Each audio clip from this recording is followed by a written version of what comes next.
Hello class 10th students.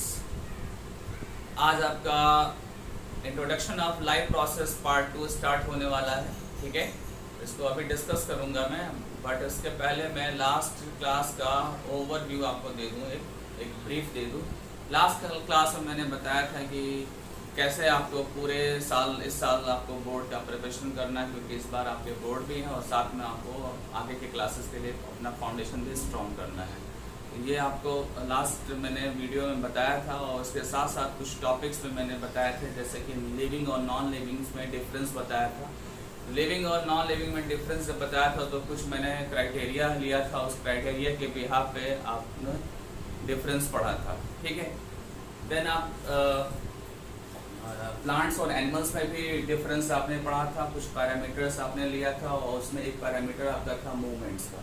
ठीक है, movements में भी एक आपका पैरामीटर है आपका मॉलिक्यूलर मूवमेंट्स, वो आपने लास्ट में पढ़ा था, वही मेरा एंडिंग जो है वो पॉइंट था डिस्कशन का। ठीक है, आप जो भी आज पढ़ने वाले हैं, इसको पढ़ने के लिए आप प्रीवियस वीडियो एक बार आप देख लेंगे, तब आज का लेक्चर आपको ज़्यादा बेहतर समझ में आने वाला है। ठीक है, तो अब स्टार्ट कर रहा हूँ आज का टॉपिक। आज का टॉपिक क्या है? Introduction of life process part 2। Introduction of life process part 2। ठीक है, मतलब लाइफ प्रोसेस चैप्टर है आपका, उसका इंट्रोडक्शन मैंने आपको दिया था प्रीवियस लेक्चर में। अभी इंट्रोडक्शन फिर देने वाला हूँ, और उसको पार्ट 2 मैंने माना है। ठीक है, तो पार्ट 2 को स्टार्ट करने से पहले जो है आपसे कुछ एक क्वेश्चन मैं आपसे पूछूंगा। वो क्वेश्चन क्या है कि कैसे हमारे बॉडी के डिफरेंट प्रोसीजर या एक्टिविटीज होते हैं हमारे बॉडी में। जैसे कि मैं बात कर रहा हूँ, डाइजेशन कैसे होता है, रिस्पायरेशन कैसे होता है, एक्सक्रीशन कैसे होता है, या कंट्रोल और कोऑर्डिनेशन कैसे होते हैं। ठीक है, ये जितने भी एक्टिविटीज हमारे बॉडी में हो रहे हैं, ठीक है, ये सारे एक्टिविटीज कैसे होते हैं, तो इसका आंसर मैं देने वाला हूँ। इसका आंसर ये है कि जैसे जैसे हमारे बॉडी में फंक्शंस हैं, उसके साथ साथ हमारे बॉडी में इन फंक्शंस के लिए ऑर्गन सिस्टम भी है। ठीक है, इन फंक्शन के लिए हमारे बॉडी में ऑर्गन सिस्टम है। लाइक अगर आप डाइजेशन की बात करते हैं तो डाइजेशन जो है वो डाइजेस्टिव सिस्टम से होता है। अगर आप एलिमिनेशन ऑफ वेस्ट मटेरियल की बात करेंगे तो वो किससे होगा? एक्सक्रीटरी सिस्टम से होगा। ठीक है, अगर आप ब्रीदिंग गैसेस एक्सचेंज की बात करेंगे तो गैसेस एक्सचेंज जो है वो रेस्पिरेटरी सिस्टम से होता है। किससे होता है? रेस्पिरेटरी सिस्टम से। अगर आप मसल्स के एक्टिविटीज की बात करेंगे तो उसके लिए रिस्पॉन्सिबल है मस्कुलर सिस्टम। ठीक है, along with the nervous system as well as endocrine system. ठीक है, इसके बाद आपको बता रहा हूँ बॉडी फ्लूइड का सर्कुलेशन। बॉडी फ्लूइड हमारे जो बॉडी में है वो क्या है? लिम्फ है और ब्लड है, और ये हमेशा सर्कुलेट करते हैं, पंप होते रहते हैं। और इसके लिए जो है हमारे बॉडी के अंदर जो सिस्टम है, ये आपका सिस्टम का नाम क्या है? Circulatory system. ये जितने भी सिस्टम आप पढ़ रहे हो अभी आप, ठीक है, ये सिस्टम आपने जो सुना, वो सब सिस्टम आपके बॉडी में एक साथ वर्क करते हैं, और आपस में ये रिलेटेड भी हैं, आपस में ये रिलेटेड है। और ये जो सारे सिस्टम है, इन सबको कौन गवर्न करता है? इन सबको गवर्न करता है आपका नर्वस सिस्टम और एंडोक्राइन सिस्टम। ठीक है, एंडोक्राइन का मतलब है हार्मोनल सिस्टम। हार्मोनल सिस्टम और नर्वस सिस्टम जो है ये बॉडी के मैक्सिमम या जितने भी एक्टिविटीज होते हैं, इनको ये कंट्रोल और कोऑर्डिनेट करते हैं। ठीक है, तो ये मैंने एक ब्रीफ दिया कि कैसे बॉडी के अंदर एक्टिविटीज होते हैं, उनके लिए रिस्पॉन्सिबल ऑर्गन सिस्टम क्या है।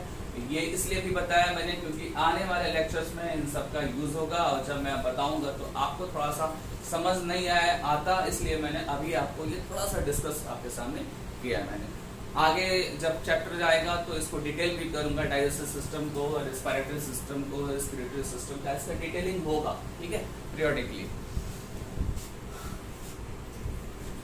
इसको ब्रीफ देने के बाद से अब मैं बात करता हूँ इंट्रोडक्शन में क्या क्या मैं आज डिस्कस करने वाला हूँ आपसे। इंट्रोडक्शन में क्या क्या डिस्कस करूंगा? सबसे पहले मैं डिस्कस करूंगा मेंटेनेंस फंक्शन।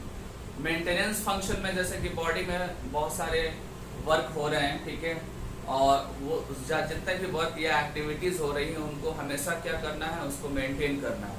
ठीक है, और मेंटेन करने वाला जो कंपोनेंट है बॉडी में वो क्या है? लाइफ प्रोसेसेस हैं। क्या है? Life processes. मतलब कि जो आपका एक्सक्रीटरी सिस्टम है, डाइजेस्टिव सिस्टम है, ब्रीदिंग है, ये सब कुछ इन्वॉल्व होगा।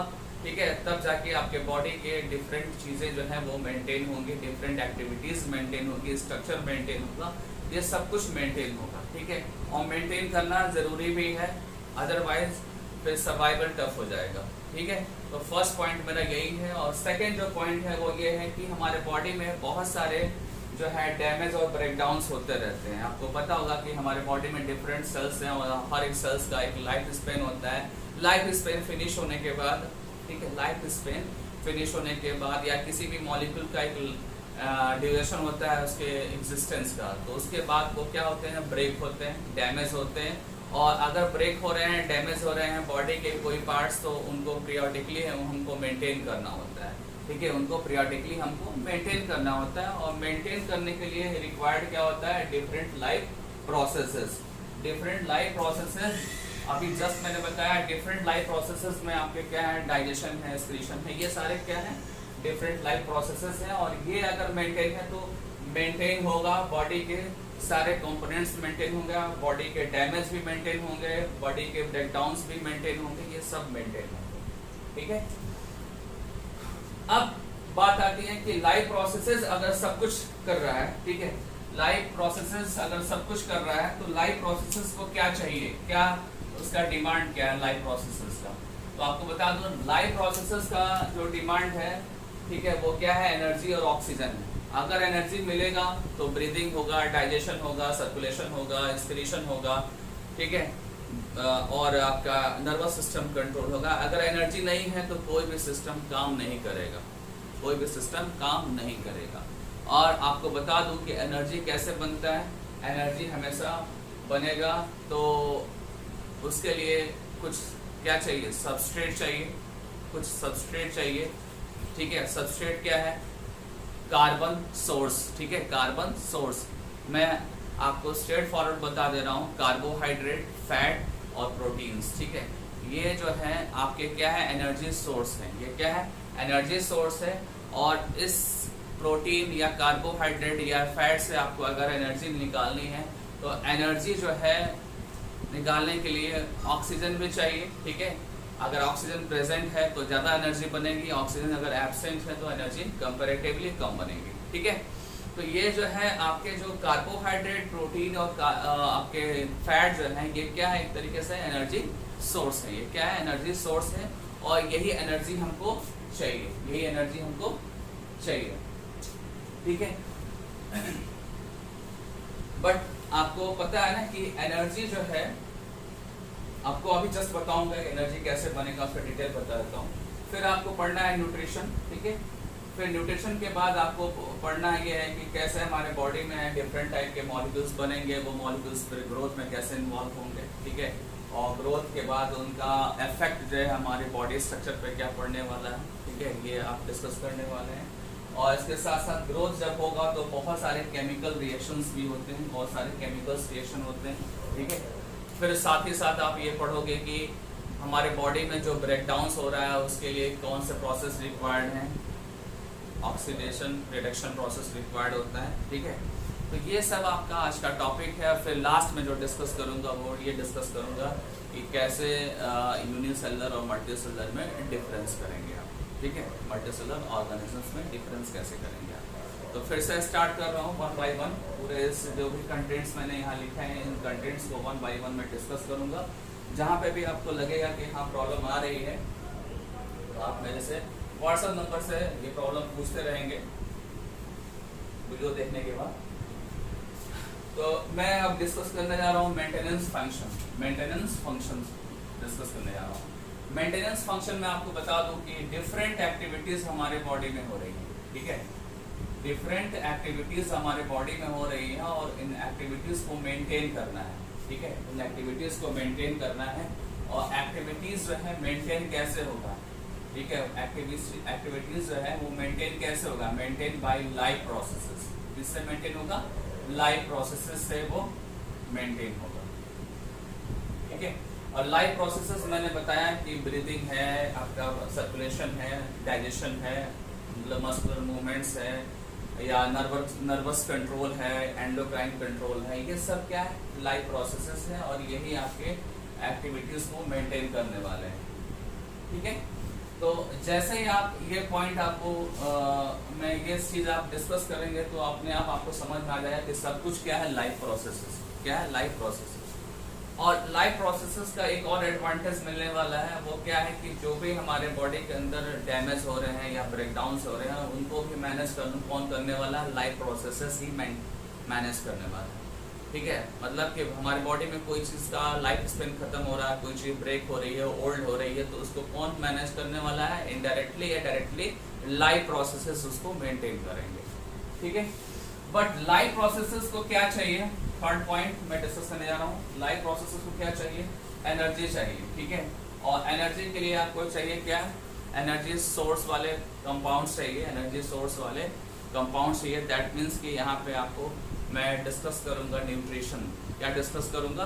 न्यूट्रिशन डिस्कस करने वाला हूँ। ठीक है, क्योंकि न्यूट्रिशन ही आपका क्लियर करेगा कि कैसे एनर्जी सोर्स एनर्जी देने वाला है। ठीक है, और एनर्जी देने के लिए ऑक्सीजन की ज़रूरत होती है। अगर ज़्यादा एनर्जी चाहिए तो ज़्यादा ऑक्सीजन चाहिए आपको। ठीक है, और अगर आपको ऑक्सीजन नहीं मिलता है तो एनर्जी कंपैरेटिवली आपका कम बनेगा। ठीक है, कंपैरेटिवली कम बनेगा। तो फिलहाल अभी यहाँ पे हम रुकते हैं और यहाँ पे न्यूट्रिशन को हम डिफाइन करते हैं, और न्यूट्रिशन को डिफाइन करने के बाद से फिर आगे हम टॉपिक डिस्कस करेंगे।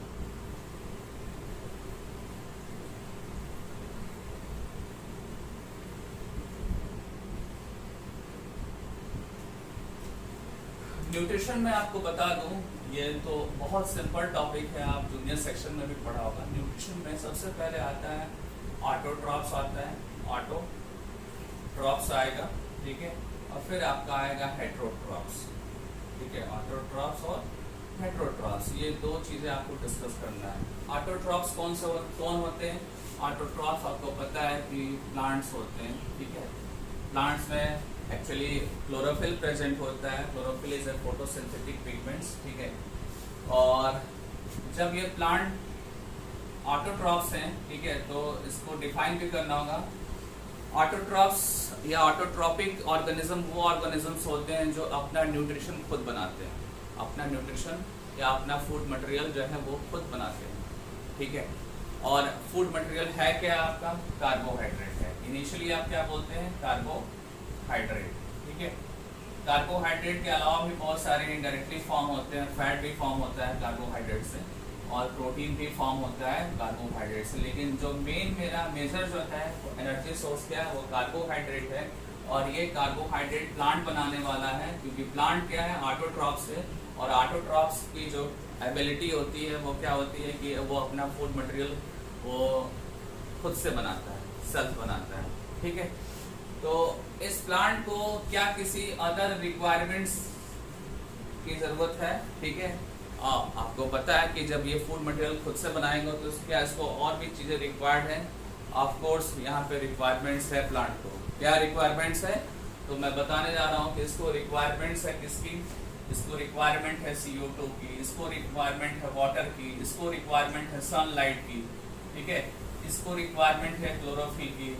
जब ये सब कुछ रहेगा और साथ में बहुत सारे एबायोटिक फैक्टर्स का मेंटेन होना भी ज़रूरी है, और बहुत सारे एबायोटिक फैक्टर का मेंटेन होना भी ज़रूरी है, जैसे टेम्परेचर हुआ, ठीक है, pH हुआ। ये सब अगर मैनेज है, बैलेंस है, तभी अच्छे से फोटोसिंथेसिस होगा और तभी प्लांट्स फूड मटेरियल्स बनाएगा। ठीक है, और तभी आप बोलेंगे कि प्लांट क्या है? ऑटोट्रॉप्स है। ठीक है, लेकिन जो मेन जो इंग्रेडिएंट्स हैं, जो मेन रिएक्टेंट्स हैं आपके फोटोसिंथेसिस के, वो क्या है? CO2, वाटर, सनलाइट, क्लोरोफिल, ये मेन इंग्रेडिएंट्स हैं। और जैसे ये चीज़ मिलेगी तो प्लांट क्या बनाएगा? कार्बोहाइड्रेट।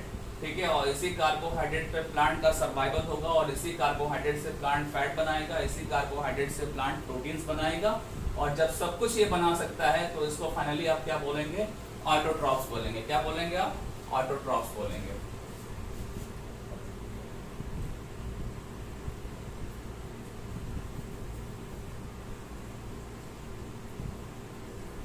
ठीक है, आप फूड चेन तो आपने पढ़ा होगा जूनियर क्लासेस में। आपने पढ़ा होगा कि प्लांट को एनिमल खाता है, एनिमल को फिर दूसरा एनिमल खाएगा। ठीक है, तो उस पूरे सीक्वेंस को आप क्या बोलते हैं? Food chain. यहाँ भी फूड चेन थोड़ा मैं डिस्कस कर लूँ कि यहाँ जो फूड चेन कैसे अप्लाई होगा, क्योंकि प्लांट जो है, प्लांट को कौन यूज़ करने वाला है, कौन खाने वाला है, हेटेरोट्रॉप्स। ठीक है, हेटेरोट्रॉप्स कौन होते हैं? हेटेरोट्रॉप्स एनिमल्स होते हैं। एनिमल्स जो हैं वो प्लांट पे डिपेंड होते हैं, क्योंकि प्लांट से ही उनको न्यूट्रिशन मिलता है, प्लांट से ही उनको न्यूट्रिशन मिलेगा। ठीक है, आप डेली जो है कुछ ना कुछ खाते ही हैं। आप अगर जिंदा हैं तो कैसे जिंदा हैं? आपको डेली मॉर्निंग इवनिंग में कुछ ना कुछ डाइट लेनी होती है, और वो सारी जो चीज़ें आप डाइट में लेते हैं वो कहाँ से मिलते हैं? उसमें मैक्सिमम जो है वो प्लांट प्रोडक्ट होते हैं, और आप रेयरली या माइनर में आपका इन्वॉल्व होता है एनिमल प्रोडक्ट। ठीक है, फिलहाल आगे चलते हैं। जब आप फूड, डिफरेंट टाइप के फूड मटेरियल्स एनिमल्स जब कंज्यूम करते हैं तो वो एनिमल का सर्वाइवल पॉसिबल हो पाता है, एनिमल का सर्वाइवल पॉसिबल हो पाता है। और आपको अगर एनिमल में ह्यूमन का केस ले लें, एनिमल में ह्यूमन का केस ले लें तो थोड़ा अच्छा होगा समझने के लिए, क्योंकि ह्यूमन के बारे में आपको पता है, आप खुद एक ह्यूमन है। ठीक है, ह्यूमन के केस में आप देखेंगे कि ह्यूमन जो है वो अगर डाइट लिया और डाइट से उसको क्या मिला, यूजुअली उसको ग्लूकोज मिला, क्योंकि जो प्री डोमिनेंट एनर्जी सोर्स है हमारा वो क्या है? Pre dominant energy source is glucose. तो ह्यूमन को क्या मिला? डाइट में ग्लूकोज मिला। उसको फैट भी मिल सकता है, ऐसा नहीं आप बोलेंगे कि ग्लूकोज ही मिलेगा, प्रोटीन भी उसको मिलता है। और ये जो ग्लूकोज है, ठीक है, ये जो ग्लूकोज है, ये ग्लूकोज है, ये ह्यूमन इसको यूज करेगा। ठीक है, इसको यूज करेगा और डिफरेंट एक्टिविटीज में यूज करने वाला है। ठीक है, और आपको बता दूं कि डायरेक्टली ह्यूमन ग्लूकोज ही नहीं लेता है, ग्लूकोज भी ले सकता है, और ग्लूकोज का जो पॉलीमर फॉर्म है स्टार्च, वही लेता है यूजुअली। ठीक है, आप राइस खाते हैं, आप ब्रेड खाते हैं, रोटी खाते हैं, इस सब में क्या होता है? स्टार्च होता है। स्टार्च जाएगा आपके बॉडी में, स्टार्च का ब्रेक डाउन होगा, फिर ग्लूकोज का फॉर्मेशन होगा, और ग्लूकोज आपको एनर्जी देगा। ग्लूकोज के साथ साथ आपको इनडायरेक्टली फैट और प्रोटीन्स भी एनर्जी देते हैं। ये आगे के क्लासेस में आपको डिटेल बताएंगे। ये थोड़ा सा ये सारी चीज़ों का लेवल हाई है, और जैसे जैसे टॉपिक आएगा आपको मैक्सिमम चीज़ें बताऊंगा, और कुछ चीज़ें ऐसी हैं जो आपके सीनियर क्लासेस में ही आपको बताऊंगा। ठीक है, वो अभी पढ़ना यहाँ पर आपके लिए अच्छा नहीं होगा। ठीक है, तो एक बार हम मान लेते हैं अपना नॉर्मल प्रोसीजर कि स्टार्च जो है हमने लिया डाइट में, और वो स्टार्च किसमें कन्वर्ट हुआ? ग्लूकोज में कन्वर्ट हो गया, और वो ग्लूकोज जो है हमें एनर्जी दे रहा है। और बाय द वे आपने ग्लूकोज ज़्यादा ले लिया, बाय द वे आपने ग्लूकोज ज़्यादा ले लिया, एक्सेस ग्लूकोज ले लिया, तो ग्लूकोज का होता क्या है? एक्चुअली आपको पता होना चाहिए कि हमारे लीवर्स में ग्लाइकोजन होते हैं, ग्लाइकोजन स्टोर होते हैं टेम्पोरली। ठीक है, थोड़े देर के लिए, कुछ टाइम पीरियड के लिए ग्लाइकोजन हमारे लीवर में स्टोर होते हैं। लेकिन वो ग्लाइकोजन एक्चुअली में आता कहाँ से है? वो ग्लाइकोजन आता है ग्लूकोज से। ठीक है, ग्लाइकोजन का जो लीवर में फॉर्मेशन हो रहा है, ग्लाइकोजन का जो लीवर में फॉर्मेशन हो रहा है वो एक्चुअली किससे हो रहा है? ग्लूकोज से हो रहा है। ठीक है, तो एक्सेस ग्लूकोज ग्लाइकोजन में कन्वर्ट हो जाता है, और बाय द वे आप फास्टिंग कंडीशन में चले गए, आप फास्टिंग कंडीशन में चले गए, आपने 8 घंटे, 10 घंटे, 15 घंटे या एक दिन कुछ नहीं खाया, तो उस समय हमारे बॉडी फिर भी सरवाइव करती है। ठीक है, कुछ ना कुछ हमारे बॉडी का मेटाबॉलिज्म चलता रहता है, रिएक्शन चलते रहते हैं। ऐसा तो है नहीं कि आप अगर 20 आवर्स से कुछ नहीं खाया या 1 डे से कुछ नहीं खाया तो सडन आपकी डेथ हो जाएगी। डेथ होने के भी कंडीशंस है, और टाइम डेथ होने के लिए चाहिए। ठीक है, इमीडिएट कुछ भी नहीं होता है। तो उस कंडीशन में हमारा बॉडी जो है, जब फास्टिंग कंडीशन में, तो उस कंडीशन में बॉडी हमारा सर्वाइव कैसे कर रहा है? तो बॉडी सर्वाइव कर रहा है, हमारे बॉडी के अंदर स्टोर जो है ग्लाइकोजन जो लीवर में प्रेजेंट है, वो ग्लाइकोजन जो है ब्रेक होता है, और उससे एनर्जी हमको मिलती है। और जब ग्लाइकोजन ब्रेक होता है, तो ग्लाइकोजन किस में ब्रेक होता है? ग्लूकोज में ब्रेक होता है, ग्लूकोज में ब्रेक होगा और उससे एनर्जी मिलेगी। और कभी कभी ऐसा भी होता है कि लीवर का ग्लाइकोजन 100% कंज्यूम हो गया, तो उस कंडीशन में क्या होता है? हमारे बॉडी का फैट, हमारे बॉडी में जो फैट स्टोर है हमारे बॉडी में जहाँ जहाँ पे, वो फैट का ब्रेक डाउन होता है, उनका कैटाबॉलिज्म होगा, उनका क्या होगा? कैटाबॉलिज्म होगा, और फिर उससे हमको एनर्जी मिलने वाली है। उससे क्या मिलेगी? एनर्जी मिलेगी।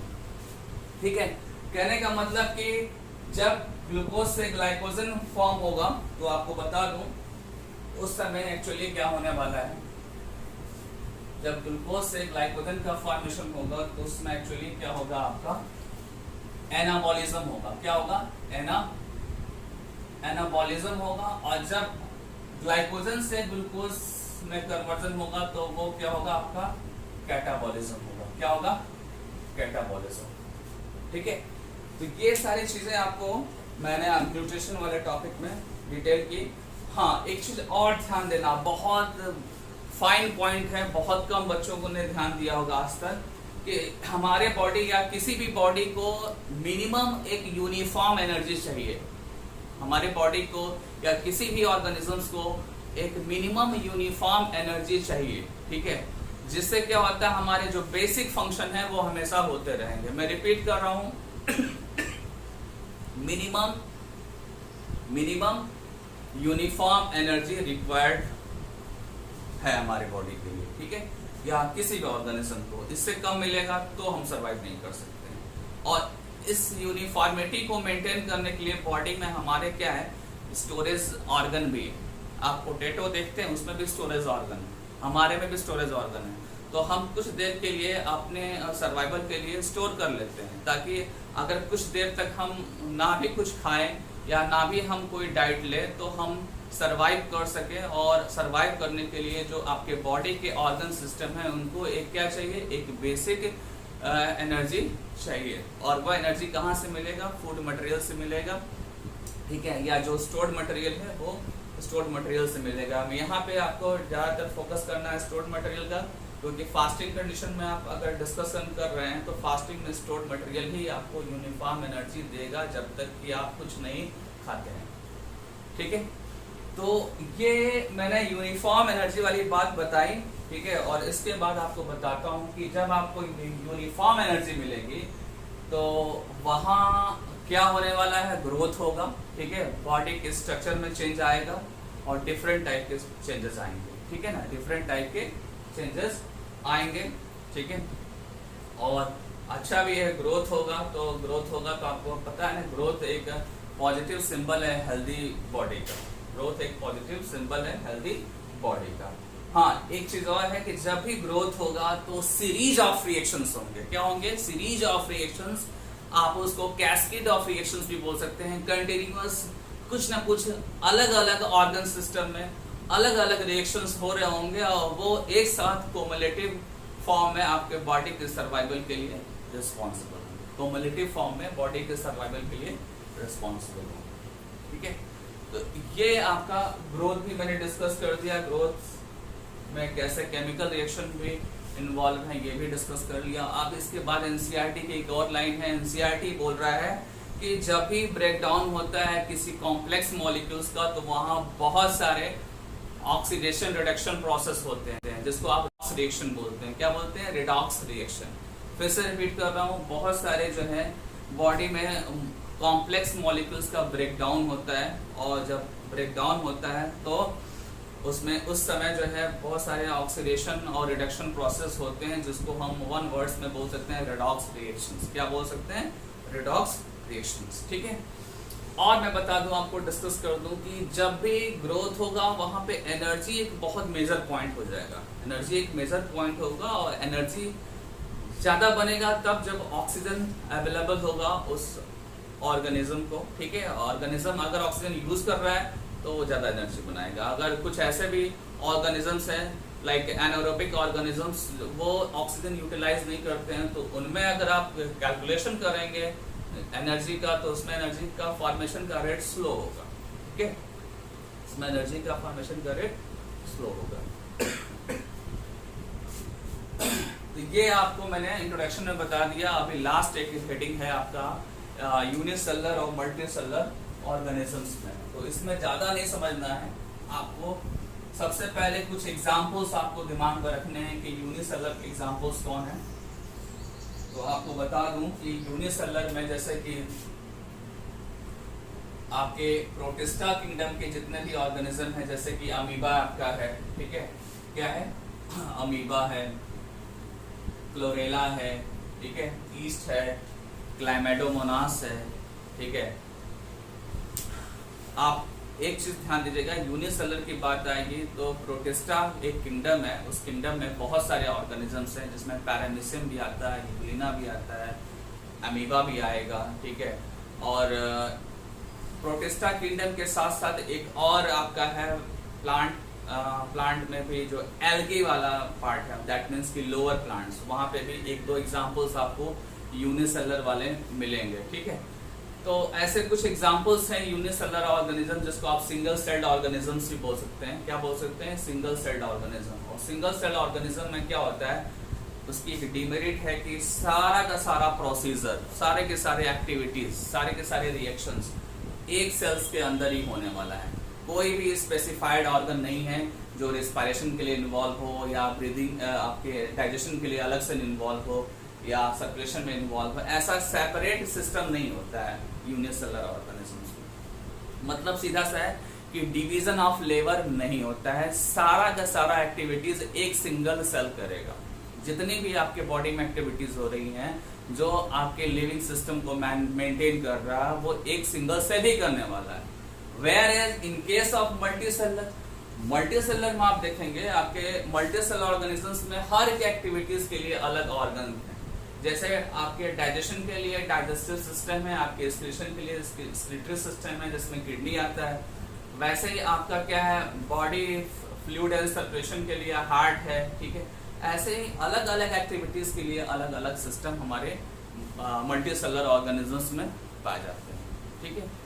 तो क्लास 10th स्टूडेंट्स, आज आपका इंट्रोडक्शन कंप्लीट हो गया है 100%। और अगर आपको थोड़ा प्रॉब्लम आ भी रही होगी वीडियो देखने के बाद, तो वीडियो को आप रिपीट करेंगे तो आपको सारी चीज़ें समझना है। 2 बार 1 बार आप वीक में 1 डे क्लासेस आपके चल रहे हैं, ठीक है।